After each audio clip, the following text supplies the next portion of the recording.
क्या हो गया, एक्स के साथ फ्रेंड है, प्लेटोनिक फ्रेंडशिप तो हो ही सकता है। नो, ये मेरा पर्सनल ओपिनियन है। Once you're in a relationship, आपको आपके एक्स के साथ कांटेक्ट भी नहीं रखना चाहिए। It's freaking disrespectful for your current partner. Hi guys, welcome back to my channel and yet another story time video. Guys, मैं आप लोगों के साथ आज 2 चीटिंग स्टोरी शेयर करने वाली हूँ जहाँ पे बहुत ज्यादा दिल टूटे हैं। इसीलिए मैंने अपने कानों में आज का वीडियो के लिए स्पेशली एक लव वाला इयररिंग्स पहन लिया है, लाइक हार्ट वाला इयररिंग। मेन बात एक्चुअली ये नहीं है, रिसेंटली मैंने इंस्टाग्राम से एक इयररिंग का सेट मंगाया था जहाँ पे अलग अलग शेप्स का इयररिंग्स थे, जैसे कि हार्ट, चंदा, तारा, ये सब। तो मेरी मम्मी ने ना मुझे बार बार वार्न किया था कि सुनो, तुम ये सब ऑर्डर मत करो, क्योंकि जब तुम फोटो में देखते हो वो बहुत छोटा क्लासी दिखता है, बट रियल लाइफ में वो बहुत ही बड़ा होगा। एंड वही हुआ, मेरे मटके जैसे शक्ल के साथ इयररिंग्स भले ही कॉम्प्लीमेंट ना करे, आगे वाले वीडियोज में आप लोगों को अलग अलग शेप्स का इयररिंग्स पहनती हुई ही मैं दिखूंगी, क्योंकि पैसा वसूल मुझे करके दिखाना ही है मेरी मम्मी को। बढ़ते हैं आज के स्टोरी में। गाइस, आज के 2 स्टोरी में ना जो विक्टिम होने वाला है वो दोनों को हम जज बिल्कुल नहीं करने वाले। आई नो कुछ कुछ पॉइंट पे आपको फील होगा कि काश ये लड़की थम जाती, इस बार ट्रस्ट ना करती, अभी खत्म हो जाता इनका स्टोरी, बट स्टोरी फिर चलता रहता है ना। बट फिर भी हम उनको जज नहीं करने वाले, क्योंकि हमें पता नहीं उस टाइम में उसके दिमाग में क्या चल रहा था, इसीलिए हम उनको समझने का ट्राई करेंगे रेदर देन जजिंग देम। आगे बढ़ते हैं, कान में ईयरफोन्स डाल लो, रूम्स की लाइट ऑफ कर लो, खाना वाना आई मीन स्नैक्स लेके रेडी हो जाओ and let's begin. So guys, आज का फर्स्ट स्टोरी भेजा है दीक्षा ने। पहली बात तो, दीक्षा नाम की लड़कियां इतनी सेल्फलेस कैसे हो सकती है? लाइक हर सैक्रिफाइस दीक्षा नाम की लड़कियां ही करती है। इफ यू हैव वॉच्ड स्प्लिट्सविल, आपको पता होगा क्या मतलब क्या बोल रही हूँ मैं। तो दीक्षा का एक बेस्ट फ्रेंड होता है जिसका नाम है हिमांशी। थ्रू हिमांशी उसके लाइफ में आता है एक लड़का, बेसिकली एक लड़का जिसका नाम होता है साहिल। साहिल हिमांशी के म्यूचुअल्स के थ्रू ही देख लेता है दीक्षा का इंस्टाग्राम अकाउंट, एंड साहिल को हो जाता है लव एट फर्स्ट साइट। उसका मतलब शक्ल देख के ही प्यार हो जाता है, एंड वो बार बार हिमांशी से बोल रहा होता है कि सुनना, उसका ऐसे हमारा कुछ कनेक्ट वनेक्ट करवा दे, लाइक आई रियली लाइक हर, ऐसे करके बोलता है। तो इवेंचुअली वो दोनों कनेक्ट हो जाते हैं, लाइक दीक्षा एंड साहिल अभी इंस्टाग्राम के थ्रू कनेक्ट हो जाते हैं। वो लोग टेक्स्ट करते हैं, चैट करते हैं, एंड बहुत ज़्यादा फ्लर्ट साहिल कर रहा होता है, but healthy flirting, like funny way में बोल देना। एंड उसका फ्लर्टिंग चेप जैसा फ्लर्टिंग नहीं था, इसलिए दीक्षा को उतना ज़्यादा माइंड भी नहीं हुआ। वो क्यूट जोक्स क्रैक करता था, एंड वो दोनों हमेशा बात करते थे। लाइक स्टार्टिंग में वो कम बात करते थे, बट धीरे धीरे वो लोग इतना ज़्यादा अटैच्ड होने लगे थे, हमेशा बात करते थे। तो इसीलिए दीक्षा को ना थोड़ा सॉफ्ट स्पॉट उसके लिए आने लगा, लाइक एक आदत पड़ने लगा दीक्षा को। एंड ये सब उनका इंस्टाग्राम में मिलन एंड एवरीथिंग हो रहा है अक्टूबर में, ठीक है। एंड कट टू नवंबर में साहिल के दिल में जो फूल खिला है ना दीक्षा के लिए, वो सोचता है कि मैं अभी इसको प्रपोज कर देता हूँ। तो साहिल टाइम नहीं लगाता है, दीक्षा को प्रपोज कर देता है, बट दीक्षा उस टाइम में उसको रिजेक्ट कर देता है, क्योंकि उस टाइम में ना दीक्षा का मेंटल स्पेस वैसा नहीं था कि वो इतना जल्दी रिलेशनशिप में आ जाए, बस 1 महीना एक बंदे के साथ बात करके। एंड उसको कुछ भी चीज में हड़बड़ी नहीं करना था। तो उसने जब रिजेक्ट किया ना, साहिल अचानक से गायब हो गया। ऑब्वियसली उसका यहाँ पे तीर नहीं लगा, तो इसीलिए वो अचानक से ही इवापोरेट होकर गायब हो गया। तो ये जो दीक्षा थी ना, ये तो इमोशनली कनेक्टेड हो चुकी थी किसी के साथ। आप इतने घंटे एवरी डे बात कर रहे हो, तो उसका एक आदत पड़ गया था दीक्षा को। तो दीक्षा ना मिस कर रही थी, एंड उसके दिमाग में ये चीज बैठ ही नहीं रहा था कि एक इंसान कैसे अचानक से गायब हो सकता है। उसके तरफ से कुछ अटैचमेंट नहीं था क्या मेरे लिए? कट टू न्यू ईयर के टाइम में दीक्षा क्या सोचती है, उसको मैं ये साहिल को थोड़ा तो मुझे तो अटैचमेंट है ना, मुझे बात करना है इसके साथ। तो एक बहाना वो लेती है, बेसिकली वो उसको नई साल की शुभकामनाएं विश करने के लिए टेक्स्ट कर देती है, एंड फिर से वो लोग कनेक्ट होना स्टार्ट कर देते हैं। दीक्षा अभी नोटिस करती है ये जो साहिल है, साहिल बहुत ही ज़्यादा रेस्पेक्टफुल है, बहुत ही ज़्यादा सिंसियर है, बहुत प्यार से इसके साथ बात करता है। तो दीक्षा पड़ जाती है प्रेम में ऑफ दिस साहिल, एंड इस बार दीक्षा खुद रिलेशनशिप में आने के लिए प्रपोज करती है साहिल को, एंड वो लोग रिलेशनशिप में आ जाते हैं। इनिशियली उनका रिलेशनशिप बहुत ही अच्छा था, like perfect green flag boyfriend था। वो बहुत रेस्पेक्ट से बात करता था, हमेशा टाइम देता था, हमेशा अवेलेबल रहता था। एंड इन फैक्ट दीक्षा के जन्मदिन पे ये जो साहिल रहता है, साहिल अपनी बड़ी दीदी का इंट्रोडक्शन भी करवाता है विद दीक्षा। बड़ी दीदी या फिर छोटी बहन, आई फॉरगॉट, बट बेसिकली बहन। एंड ये बहन दीक्षा को बोलती है कि ये साहिल सच्ची में तुमसे बहुत प्यार करता है, ये बहुत ही अच्छा लड़का है। मतलब बहुत ही प्यारा लड़का है, like he really loves you, and उसके बचपन के स्टोरीज शेयर करना स्टार्ट कर देती है विद दीक्षा, एंड इसके वजह से ना दीक्षा का ट्रस्ट और ज्यादा साहिल पे आने लगा था। बट गाइस, उनका रिलेशनशिप इतना अच्छा तो नहीं होगा। अगर इतना अच्छा होता ये स्टोरी टाइम वीडियो तो बनता नहीं।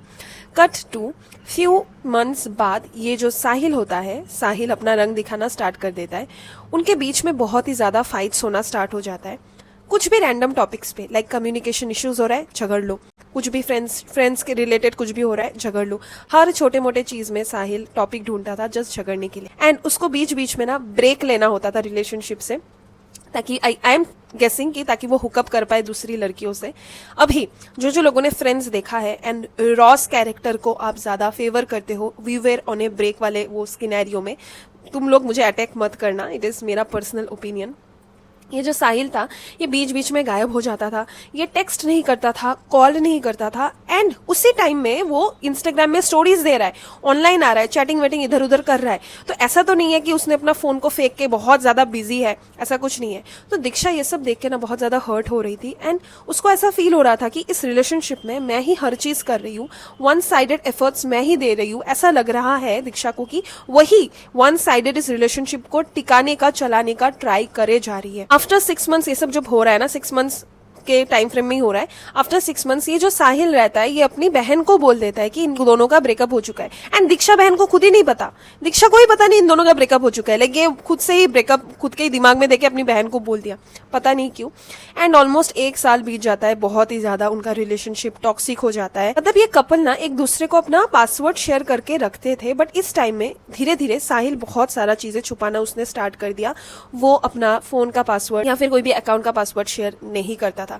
Whereas इस साहिल को चाहिए होता था कि दीक्षा अपना सब चीज, अपना जीवन का हर कथा उसको अच्छे से बोल के एकदम क्लियर रखे, लाइक कहाँ जा रही हो, किसके साथ जा रही हो, कब वापस लौटोगी, मतलब खुद के साइड से ट्रांसपेरेंसी डब्बा गोल, बट उसको अपने बंदी जो है उसको चाहिए होता है कि उसकी बंदी कहाँ जा रही है, उसको हर टाइम मतलब इन्फॉर्मेशन रहे। एंड वो खुद को ना एक्सप्लेन करने का भी कष्ट नहीं उठाता था, एंड कभी भी अगर खुद को एक्सप्लेन करना होता है साहिल को, वो इतना अच्छे से मैनिपुलेट कर देता था दीक्षा को कि दीक्षा को ही लगने लगता था कि वो शायद ओवरथिंक कर रही है। ये बहुत ज्यादा कॉमन है गाइस, ये मतलब गैस लाइटिंग करना कि गलती तुम में ही है कि तुम इतना ज्यादा ओवरथिंक कर रहे हो सिचुएशन को, मतलब उनका गलती वो लोग कभी एक्सेप्ट नहीं करेंगे। कट टू 1.9 ईयर्स, बहुत कष्ट से दीक्षा ये रिलेशनशिप को जैसे तैसे खींचती है, एंड अचानक से साहिल एक दिन उसको बोलता है कि मुझे ब्रेकअप करना है, एक्चुअली मैं अभी कोई और लड़की से अट्रैक्टेड हूँ। तो दीक्षा इज लाइक व्हाट, मतलब कौन ऐसे बोलता है, एक इंसान ब्रेकअप दे देता है, ऐसे नहीं बोलता कि मैं किसी और से अट्रैक्टेड हूँ। ये इंसान, ये साहिल फिर बोलता है कि एक्चुअली मेरा ना एक बहुत बड़ा क्रश है इस लड़की पे, एंड ये लड़की ने अचानक प्रपोज कर दिया, इसीलिए साहिल अभी दीक्षा से सब चीज शेयर कर देता है एंड बोलता है कि मुझे इसके साथ रिलेशनशिप में जाना है, इसीलिए मैं तुम्हें भी छोड़ रहा हूँ, मैं उसके साथ अभी चला जाऊंगा क्योंकि उसने प्रपोज मुझे कर दिया है, क्योंकि उसका तो पहला प्यार वो लड़की है ना जिसपे क्रश था उसको। दीक्षा हो जाती है बहुत ज्यादा hurt and emotional, and obviously वो एकदम टूट चुकी थी, बट फिर भी दीक्षा बहुत ज्यादा प्यार करती थी साहिल से, एंड वो फिर से जैसे तैसे साहिल को अच्छे से समझा के फिर से वो लोग रिलेशनशिप में आ जाते हैं, एंड साहिल फिर से अपना पैटर्न दिखाना स्टार्ट कर देता है। हम सभी को पता ही है उसका पैटर्न क्या है, अचानक से गायब हो जाना, लाइक कोई भी ट्रेसेस पीछे ना छोड़ना, फिर उसके बाद मैनिपुलेट करना, एक्सेट्रा एक्सेट्रा। तो दीक्षा ना थोड़ा मेंटली एग्जॉस्ट हो चुकी थी, तो दीक्षा ने क्या सोचा, वो अपने फ्रेंड्स लोगों के साथ थोड़ा घूमने इधर उधर जाएगी, एंड वो घूमने गई। वो सब फोटोज जब उसने इंस्टाग्राम स्टोरी पे दिया, ये बंदा साहिल वो देख के एकदम बौखला सा गया, वो दारू पीना उसने स्टार्ट कर दिया, उसने सिगरेट फूकना स्टार्ट कर दिया, दारू पी पी के ना गाइस, मुझे पता नहीं क्यों हंसी आ रहा है ये वाला लाइन बोलने में, मुझे जज मत करना। बेसिकली वो दारू पी के सस्ता देवदास बन के हम तो पीते हैं कि यहाँ पर बैठ सके, तुम्हें देख सके। वो ये दीक्षा को वीडियोस भेजता था, स्टेटसेस देता था कि आखिरी दारू तुम्हारे नाम करके, तो हमारे प्यार के नाम तुम्हारे नाम। दीक्षा ने ये मेल मुझे इंग्लिश में दिया है, तो हिंदी में मैं इसको ट्रांसलेट कर रही हूँ, इसीलिए मुझे हंसी आ रहा है। तो दीक्षा ना एक टाइम पे फेड अप हो चुकी थी कि ये सब क्या कर रहा है, इसके वजह से ही मैं इससे दूर जा रही हूँ, एंड अभी फिर से ये सब रोना ये कर रहा है। जो दीक्षा जाती है ना अपने फ्रेंड्स के साथ सेलिब्रेट करने के लिए, वो सब स्टोरी जब देती है, एंड ये साहिल दुख के मारे सस्ता देवदास बन जाता है, तो उस टाइम में साहिल उससे ब्रेकअप भी कर देता है, क्योंकि उसको बहुत ज्यादा जेलसी फील हो रहा था कि दीक्षा के पास मेरे अलावा कौन फ्रेंड है, इसका लाइफ मेरे अलावा भी है, ओ माई गॉड। आफ्टर उनके ब्रेकअप दीक्षा के पास बहुत सारे ऐसे ट्रूथ्स रिवील होते हैं, उसके पास बहुत ज्यादा इन्फॉर्मेशन आता है। बेसिकली ये जो साहिल था ना, पीठ पीछे स्नैपचैट में बहुत सारे लड़कियों से बात करता था। वो अपने एक्स को हैप्पी बर्थडे भी विश करता है पब्लिकली स्टोरी देके, वेयरएज दीक्षा का जन्मदिन वो पूरा इग्नोर कर देता है। आई नो बहुत लोग होंगे कि क्या हो गया, एक्स के साथ फ्रेंड है, प्लेटोनिक फ्रेंडशिप तो हो ही सकता है। नो, ये मेरा पर्सनल ओपिनियन है। वंस यूर इन रिलेशनशिप आपको आपके एक्स के साथ कॉन्टेक्ट भी नहीं रखना चाहिए। It's freaking disrespectful for your current partner. Back to the story. ये जो दीक्षा रहती है ना, दीक्षा फिर सब चीज रियलाइज करती है ड्यूरिंग द रिलेशनशिप गाइस। साहिल ना कॉन्स्टेंटली दीक्षा को न्यूड्स भी मांगता था। थैंक गॉड दीक्षा ने उसको कभी न्यूड्स नहीं दिया, अदरवाइज पता नहीं वो क्या करता, वो प्रिंट करा के मोहल्ले में चिपका देता शायद उसके न्यूज। एनीवेज, साहिल ना बहुत ही ज्यादा ऑब्जेक्टिफाई करता था दीक्षा को, कॉन्स्टेंटली दीक्षा को कंपेयर करता था उसके एक्स के साथ, एवरी डे पॉर्न देखता था। मतलब इतने सारे चीज के बाद दीक्षा भी फिर भी उसको मतलब इतना प्यार था साहिल के तरफ, आई डोंट नो कैसे।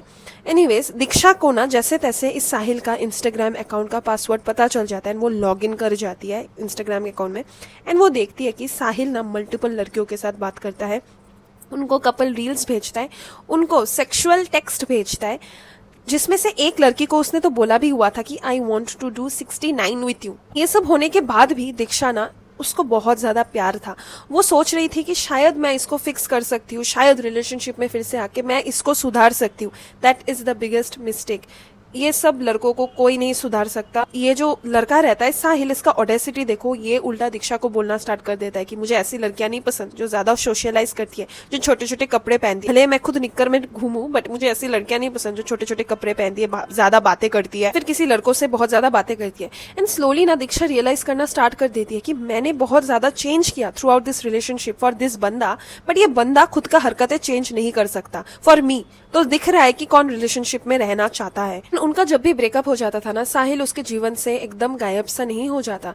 साहिल हमेशा फॉलो करता था उसका इंस्टाग्राम में, ताकि उसका इन्फ्लुएंस, इनडायरेक्ट इन्फ्लुएंस उसके जीवन में रहे। लाइक एक मक्खी जैसे चिपक जाता है ना एक मिठाई के साथ, वैसा वाला वो चिपका रहता ही था दीक्षा की तरफ। मेरे बिना कैसे ये लड़की खुश हो रही है, वेट अभी करता हूं मैं कम बैक, ऐसा वाला उसका मेंटेलिटी था। एंड दीक्षा ना फिर से साहिल उसके जीवन में फिर से आ जाता है एंड साहिल जैसे तैसे इसको मैनिपुलेट कर देता है। साहिल बहुत अच्छा मैनिपुलेटर था, लाइक घुमा फिरा के ये सब सिचुएशन में खुद को वो विक्टिम बना देता है। फिर से वो लोग रिलेशनशिप में आ जाते हैं। फिर से साहिल एक्सेस गेन कर लेता है दीक्षा का सब इंस्टाग्राम अकाउंट एक्सेट्रा एक्सेट्रा का। गाइज आई थिंक सो आप लोग सोच रहे होंगे कि दीदी ये स्टोरी सेम ही पैटर्न में चल रहा है, ये खत्म कब होगा, इसमें ट्विस्ट कब आएगा। ट्विस्ट है, एक अच्छा ट्विस्ट है, थोड़ा ही बाकी है, सुन लो। फिर से दीक्षा का ना सिंस सभी क्रेडेंशियल्स मिल गया है, पासवर्ड वासवर्ड सब मिल गया, तो ही कैन लॉग इन कभी भी मर्जी, ही कैन चेक क्या मैसेज कर रही है उसकी गर्लफ्रेंड। तो वो चेक करता है एक दिन कि दीक्षा ने न्यू ईयर विश किया है एक लड़के को। इस लड़के का नाम हम रख देते हैं नोबिता। तो नोबिता को जो विश किया है, इसको लेके ये साहिल बहुत ज्यादा झगड़ा करता है। वो खुद पोजीशन ट्राई करना चाहता है दूसरी लड़कियों के साथ, दैट इज नथिंग, बट ये दीक्षा ने कैसे किसी मर्द जात को मैसेज कर दिया। तो इसमें इतना झगड़ा होता है ना, दीक्षा मेंटली वो इतना टायर्ड हो चुकी होती है कि वो इस रिलेशनशिप में फुल स्टॉप लगा देती है एंड वो ब्रेकअप दे देती है। एंड वो ब्लॉक कर देती है साहिल को हर जगह से। एंड आयरोनिकली ये जो बंदा होता है ना जिसके वजह से फाइट हुआ था, नोबिता इसके जीवन में, दीक्षा के जीवन में बहुत ज्यादा वापस आ जाता है, बहुत केयर लेना स्टार्ट कर देता है दीक्षा का। एंड दीक्षा इस नोबिता के साथ रिलेशनशिप में आ जाती है। इन दोनों का रिलेशनशिप को स्टार्ट हुए 10 दिन ही केवल होते हैं। तो हिमांशी, आप लोग सोच रहे होंगे कि ये हिमांशी को दीदी ने इंट्रोड्यूस क्यों किया जब इसका रेलेवेंस स्टोरी में उतना ज्यादा है नहीं। अभी रेलेवेंस समझाती हूँ। ये जो हिमांशी रहती है, हिमांशी आफ्टर 10 डेज की दीक्षा नोबिता के साथ रिलेशनशिप में आ गई ना, तो दीक्षा के लाइफ में हिमांशी अचानक से प्रकट होती है एंड बोलती है एक बहुत बड़ा secret, that is Diksha the best friend Himanshi and Sahil सिर्फ चाइल्डहुड फ्रेंड्स एंड नेबर्स नहीं है, वो दोनों एक टाइम में डेट करते थे and they used to be lovers and Sahil is ex of Himanshi. Like हम लोगों में, गर्ल्स लोगों में गर्ल कोड होता है कि हम अपने फ्रेंड्स के एक्स को घूम के भी नहीं देखेंगे, ऐसा गर्ल कोड होता है एंड ये अनसेड गर्ल कोड है, ठीक है।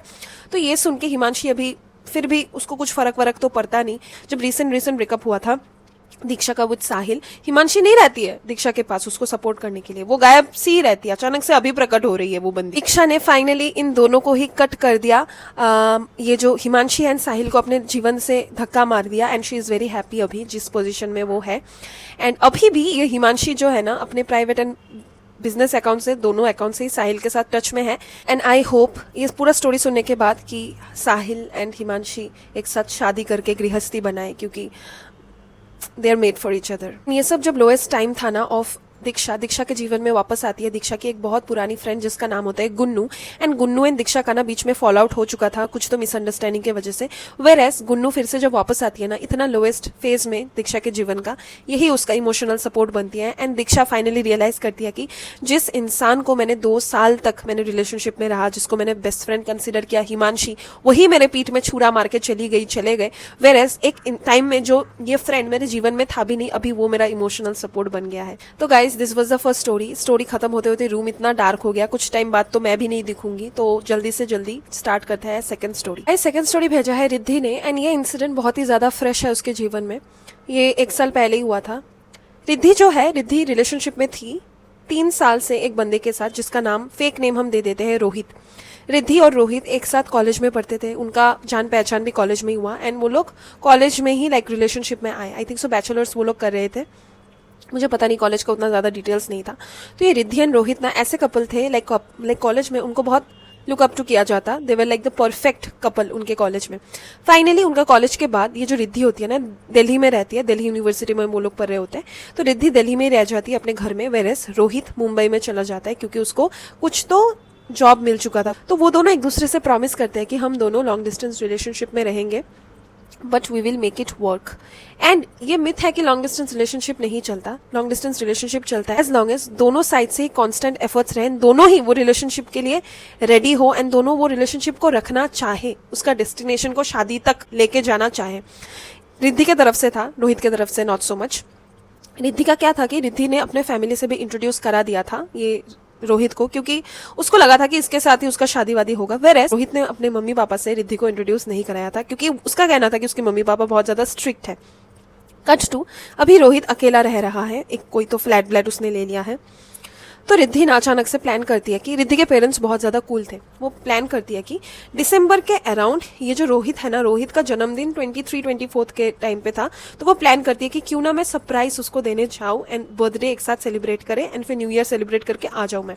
तो उसने फ्लाइट टिकट्स बुक कर दिया, बट उसने रोहित को कुछ ये सब के बारे में बोला नहीं। इनफैक्ट उसने बोल दिया था कि मैं ऐसे आने वाली हूँ तो तू सरप्राइज रहना। हाँ, उसके बाद वो फोन करके सरप्राइज तक ही मेंटेन रहे। वो बोलती है कि सुन मेरा ऐसा एग्जाम्स है, क्योंकि ये जो रिद्धि है वो अभी मास्टर्स कर रही है, आई थिंक सो कुछ तो डिग्री कर रही है, मेरा एग्जाम्स आ गया अचानक से, मैं नहीं आ पाऊंगी। ये रिद्धि फोन करके रोहित को बोल देती है, एंड रोहित थोड़ा सा भी गम उसमें नहीं दिखा था, क्योंकि एंड में आपको पता चल जाएगा। रिद्धि को उस टाइम पे लगा था wow he is so understanding.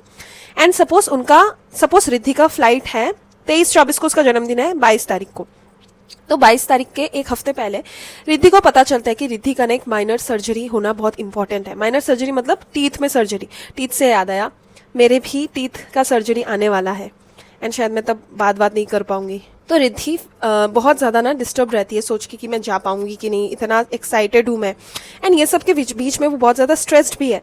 तो वो बीच में उतना ज्यादा टाइम नहीं दे पा रही थी रोहित को, एंड ये सब एक्सक्यूज है कि आप टाइम नहीं दे पा रहे हो इसीलिए वो लड़का ये सब कर रहा है। नो, ये सब एक्सक्यूजेस है।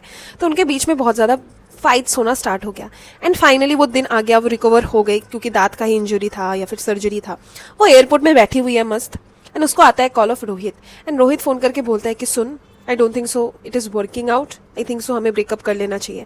एंड रिद्धि सूटकेस लेके वो स्क्रीन देख रही है कब उसका मतलब बैगेज क्लेम एंड ऑल ये सब होगा, एंड वो एकदम कांपने लगती है। वो वॉशरूम जाती है एंड वहाँ पे रोती है, एंड फिर कॉल करती है रोहित को, बोलती है कि मैं ऐसे आने वाली हूँ, प्लीज़ डोंट डू ये सब, हम बात करते हैं, हम सॉल्व कर पाएंगे ये चीज़ को। तो रोहित बोलता है कि ठीक है तुम आ जाओ। तो वो पहुँच जाती है मुंबई एयरपोर्ट, एंड वो देखती है कि रोहित खड़ा हुआ है उसके लिए, एंड रोहित उसको आके हग भी नहीं करता।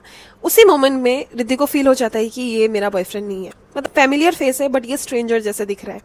तो रिद्धि जैसे तैसे जाती है उसके फ्लैट में, उनके बीच में कुछ भी नहीं होता, लाइक बातें कुछ भी नहीं होता, बस बातों ही बातों में रोहित सिर्फ अगर बात करता है ना, यही बात करते हैं कि सुनो तुम बम्बल डाउनलोड कर लो, तुम टिंडर डाउनलोड कर लो, तुम्हें भी कोई मिल जाएगा, तुम्हें भी कोई मिल जाएगा। भी वर्ड पे भी आप लोग एम्फेसाइज देना। हाँ, उस टाइम पे रिद्धि ने नहीं दिया था, तो वो बार बार ये सब बोल रहा होता है। तो रिद्धि बोलती है कि क्यों, मैं तुम्हारे साथ तो रह रही हूँ ना, तुम्हें इतना प्रॉब्लम हो रहा है अभी मेरे रहने पे भी, मैं इतने दिनों का ऑलरेडी फ्लाइट मैंने बुक कर लिया वापस रिटर्न जाने का 2 तारीख जनवरी का, तुम्हें इतना प्रॉब्लम हो रहा है तो मैं अपने फ्रेंड के साथ रुक जाती हूँ, क्योंकि रिद्धि का एक और फ्रेंड भी था मुंबई में थोड़ा ही डिस्टेंस में। तो अभी ये जो रोहित होता है, रोहित बोलते हैं कि नो, तुम्हारा भी अगर कोई एक रिलेशनशिप होगा या फिर किसी के साथ तुम्हारा कुछ भी होगा तो तुम उसके फ्लैट में जाके रह सकती हो। तो रिद्धि तभी सोचती है कि ये बंदा मेरे बारे में इतना नीच सोचता है कि मैं कोई भी रैंडम पर्सन के साथ थोड़ा टेक्स्ट करके उसके फ्लैट चली जाऊंगी उसके साथ रहने के लिए। तो रिद्धि का ना ये सब इतना सारा इमोशंस उसको प्रोसेस नहीं हो रहा होता है, वो अपने मम्मी से भी शेयर नहीं कर सकती क्योंकि उसकी मम्मी ने ही तो भेजा था ना, मम्मी को तो पता था कि बेटी जा रही है। एंड मम्मी हमेशा ये रोहित को दामाद फिगर जैसी ही देखती थी, लाइक रोहित उसका बच्चा, खुद का बच्चा जैसा ही था उनके लिए। एंड दिन जा रहा था, बहुत ज्यादा रोहित फाइट करने लगा था, उसके जन्मदिन के आने का भी वेट नहीं करता। आई थिंक सो उसका जन्मदिन 24 तारीख को था, मैं डेट्स को थोड़ा मिसमैच कर रही हूँ, एंड वो पहुंच जाती है 22 तारीख। तो 23 तारीख वो दोनों बहुत ज्यादा झगड़ते हैं एंड रिद्धि जो होती है ना, बीच शाम को ही निकल जाती है घर से रोते रोते, बोलते हुए कि इट्स ओके, मैं जा रही हूँ, तुम अच्छे से सेलिब्रेट करो तुम्हारा जन्मदिन, तुम हैप्पी रहो बस, ये बोल के अपने फ्रेंड के पास चली जाती है। एंड पूरा जन्मदिन का विश का बस एक टेक्स्ट करती है, कुछ अता पता नहीं रहता रोहित का। आफ्टर ऑलमोस्ट क्रिसमस के बाद लाइक 28 के अराउंड ये फिर से जाती है रोहित के वो फ्लैट में। एंड वो जब जाती है वो क्या देखती है कि रोहित ने उसका सूटकेस सब अच्छे से पैक कर दिया एंड वो एकदम ड्राइंग रूम में बैठा हुआ है। रिद्धि ये देख के शॉक हो जाती है। रिद्धि बोलती है कि तुम्हें इतना भी इंसानियत नहीं है मेरे लिए कि तुम मुझे अभी घर से मतलब निकालना चाहते हो क्या। तो रोहित ना उसको फिजिकली पुश करता है ये सूटकेस को लेके, ये बोलते हुए कि प्लीज तुम चली जाओ, I am very sorry but I am gay. And Riddhi ये सुन के उसको कुछ सेंस नहीं बनाता क्योंकि वो लोग फिजिकल भी हुए थे। एक गे पर्सन कितना ही फेक कर लेगा कि वो मतलब उसका प्रेफरेंस जिसमें नहीं है उसके साथ फिजिकल होने में। ये सुन के रिद्धि बहुत ज्यादा रोने लगती है एंड उसको ना शर्म अभी फील होने लगता है अपने फ्रेंड के पास भी वापस जाने के लिए, फिर से रिजेक्ट होके। तो रिद्धि क्या करती है, वो बुक करती है एक 4 स्टार होटल। जब तक वो वहां पे रुकेगी तब तक वो 4 स्टार होटल में ही अकेली रहेगी क्योंकि 4 स्टार के अलावा 4-5 स्टार के अलावा आप कोई भी शेडी प्लेस अकेले लड़की नहीं रुक सकते। तो वो जब होटल में रहती है ना, वो इतना रोती है, वो रोहित के हर फ्रेंड को कॉल करके पूछने का ट्राई करती है कि कुछ बता दे भाई। बट ये भाई लोगों का गैंग, रोहित का फ्रेंड्स तो रोहित जैसा ही था, मतलब वो लोग मर जाएंगे फिर भी रोहित का सीक्रेट कभी रिवील नहीं करेंगे। तो वो ना बार बार पूछती है कि रोहित गे है क्या, रोहित गे है क्या, क्योंकि उसके माथे में वही चीज बार बार रिपीट हो रहा था, आई एम ए गे वाला लाइन। रिद्धि फिर फाइनली 2 तारीख हो जाता है, वो अपने घर वापस आ जाती है। एंड द मोमेंट वो घर वापस आती है ना, वो बहुत सारी चीज़ें रियलाइज़ करती है अपने मम्मी पापा को देख के कि मुझे ऐसा रिलेशनशिप चाहिए, मुझे ऐसा पर्सन के साथ नहीं रहना जो मुझे इतना ज़्यादा डिसरिस्पेक्ट करे। एंड वो क्या करती है, वो अपना फ़ोन लेके सब चीज़ डिलीट कर देती है, पिक्चर्स एंड एवरीथिंग उसके मम्मी पापा से शेयर कर देती है कि ऐसा ऐसा हो चुका है। उसके मम्मी पापा बहुत ही ज़्यादा अंडरस्टैंडिंग थे। एंड 6 मंथ्स बाद गाइस उसको ना एक अचानक से क्यूरियोसिटी आता है कि मैं एक बार अनब्लॉक करके देख लेती हूँ रोहित का मतलब प्रोफाइल। वो क्या देखती है, रोहित ने फोटोज पोस्ट किए हुए हैं 6 मंथ्स पहले, न्यू ईयर के photos. And Rohit new year में मनाली गया था, वो भी एक लड़की के साथ, उसके साथ हाईलाइट स्टोरी ये सब दिया था। एंड वो ये सब देख के ना एकदम फ्रीज हो जाती है। इवन दो रोहित उसके दिल से उतर चुका था, बट वो समझ ही नहीं पाती कि इतना इजी होता है एक रिलेशनशिप में रह के प्रॉपरली ब्रेकअप ना देके किसी और लड़की के साथ घूमने चले जाना। एंड वो सब जब टाइमलाइन एंड एवरीथिंग पोस्ट का देखती है ना, स्टोरी हाईलाइट्स एंड एवरीथिंग, क्योंकि डेट तो रह जाता है, वो सब चीज़ों को सेंस बनाती है कि ये इस लड़की के साथ घूमने शायद जाने वाला था, इसीलिए ये सब कर रहा था। एंड उस दिन ड्राइंग रूम से मुझे जो निकाला ना, बेडरूम तक आने भी नहीं दिया, ये लड़की शायद उस टाइम में उसके फ्लैट में थी। एंड जब ये सब चीज़ रिद्धि को प्रॉपर सेंस बनाता है, रिद्धि को इतना घिन आता है ना रोहित से, एंड आना भी चाहिए, एंड वो कभी भी कन्फ्रंट नहीं करती। वो तो अलग बात है कि रोहित उसके पीछे कभी आता भी नहीं कुछ खुद का जस्टिफिकेशन है देने, क्योंकि रोहित का मन भर गया था। लॉन्ग डिस्टेंस में रहते हो ना, एवरीडे आप एक साथ नहीं मीट कर पा रहे हो, नहीं हक कर पा रहे हो, नहीं किस कर पा रहे हो, इसीलिए आपका मन भर गया, क्योंकि प्यार थोड़ी ना था रोहित के साइड से। रोहित के साइड से तो सिर्फ फिजिकल होने का चाह था ना। सो सेकेंड स्टोरी इतना ही था गाइस। एंड मैं जब ये स्टोरी शेयर करती हूँ ना, मेरा ऑडियंस, मेरा व्यूअर्स जो भी है, लड़की लड़के, यही होप करती हूँ कि शायद कोई भी एक पर्सन अगर मेरा कोई भी स्टोरी सुन के उनको ये रियलाइज हो कि ओ माय गॉड, मैं खुद को देख पा रही हूँ ये कैरेक्टर में, तो वो पर्सन खुद संभल जाए एंड हमेशा रियलाइज करे कि आपका सिचुएशन, आपका फ्यूचर कैसे एंड हो सकता है। ऐसे इंसानों से रिलेशनशिप तोड़ देना ही अच्छा है, क्योंकि once you get to marry them, आपका जीवन लिविंग हेल होने वाला है। इसीलिए जब तक आप रिलेशनशिप में हो, बी ग्रेटफुल कि उस बंदे ने आप पे चीट कर दिया, आपका जिंदगी सुधार दिया, एंड उसने खुद ही प्रूव कर दिया कि बहन तुम जाओ, यू डोंट डिजर्व मी। आज के 2 स्टोरीज के विक्टिम्स को ही मैं बहुत ज्यादा सपोर्ट एंड लव दूंगी from my side, and I wish and hope उनके लाइफ में ऐसा कोई इंसान आए, वो लोग तो पहले बहुत अच्छा करियर में हो, बहुत अच्छा अपने पेरेंट्स का हर चीज, हर सपना पूरा करे, क्योंकि वो फर्स्ट चीज होता है। सेकंड, उनके जीवन में ऐसा एक इंसान आए जो ये सब मेमोरीज उनके लाइफ में कभी हुआ भी था ये सब इरेज करते हैं। मिलते हैं नेक्स्ट स्टोरी टाइम वीडियो में। मेरा जबरा दर्द हो गया बोल बोल के। तब तक stay safe, stay healthy and always remember, life में थोड़ा डरना और सतर्क रहना जरूरी है। बाय।